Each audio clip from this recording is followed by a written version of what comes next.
Hey guys, it's your boy Mark back at it with another video. So today I'm going to be doing a breakdown on the Avicularia genus, or the pink-toed tarantulas as they are commonly known. So this refers to a group of small to medium-sized New World arboreal species. These are named after the bright pink tarsi that the majority of species in this genus have. This is not only one of the largest and most widespread group of tarantulas in the world, but also one of the most confusing ones as far as their classification and taxonomy goes.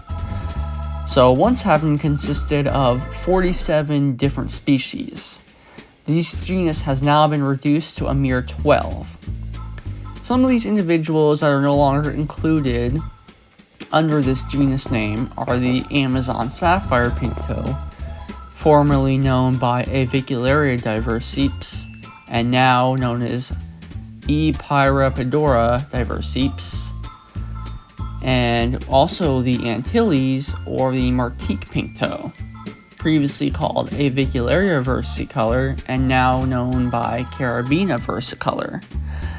The majority of this genus is found throughout South America, including Argentina, Brazil, Ecuador, and several other surrounding countries, where they are found up in treetops of tropical rainforests.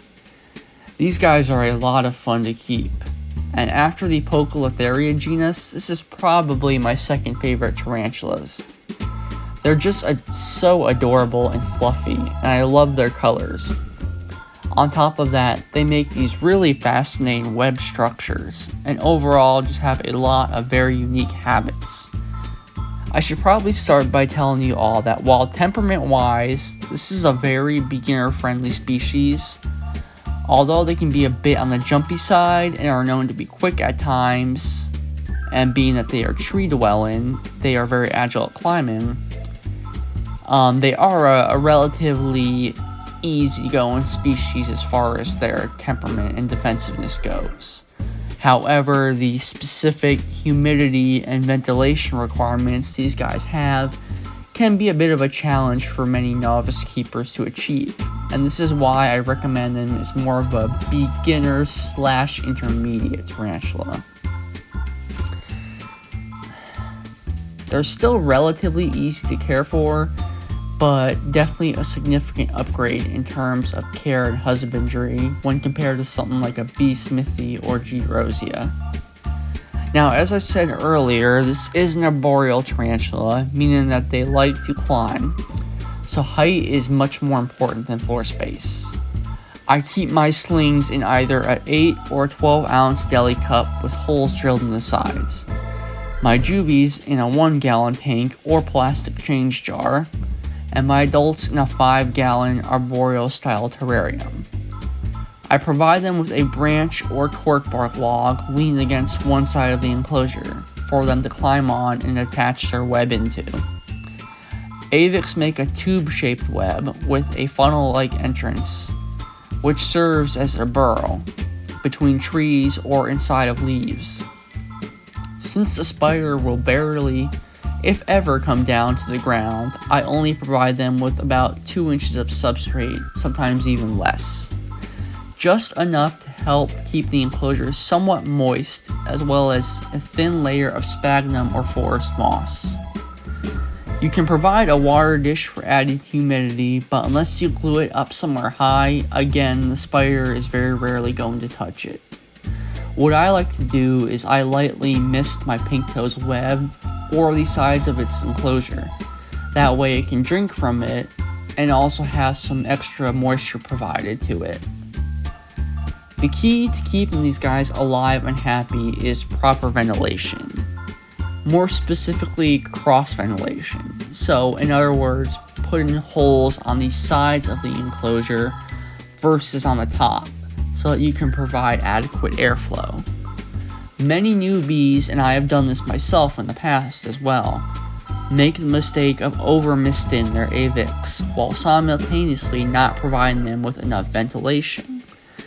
What this does, in effect, is it creates an almost like swampy like atmosphere, in which the air within the enclosure becomes far too dense, which pretty much suffocates the poor tarantula.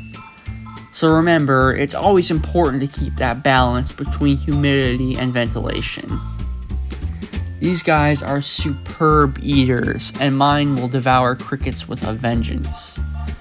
I also throw in the occasional waxworm or mealworm. Just be sure to either place the prey item directly in the tarantula's web, or somewhere up on a high surface, if the spider has not yet made a web. Being that they almost never come down to the ground, the spider is unlikely to find any prey items that get dropped onto the substrate or may have burrowed below it. My pink toes seem very partial to wax moths and wax worms. I do occasionally taw feed my Avix as well as my other arboreals, but this is by no means a necessity, and certainly not something I would attempt with some of the faster moving arboreals, such as pokies. Common pink toes usually grow to be about 5 inches, with males staying smaller, while some pink toes get a good bit larger, such as the A. metallica, commonly known as the metallic pink toe, and the A. amazonica, or the Amazon giant pink toe. These species can reach leg spans of up to 7 inches in females, although 6 to 6.5 is far more common. These tend to be medium growing spiders, taking generally 3 to 5 years to mature, and females live up to 10 years, with males living much less, at around 4 to 5 years. Overall, this is a very awesome group of tarantulas and makes a great first arboreal. Well, that's all for now, folks. As always, thank you for watching, like, subscribe, and stay awesome.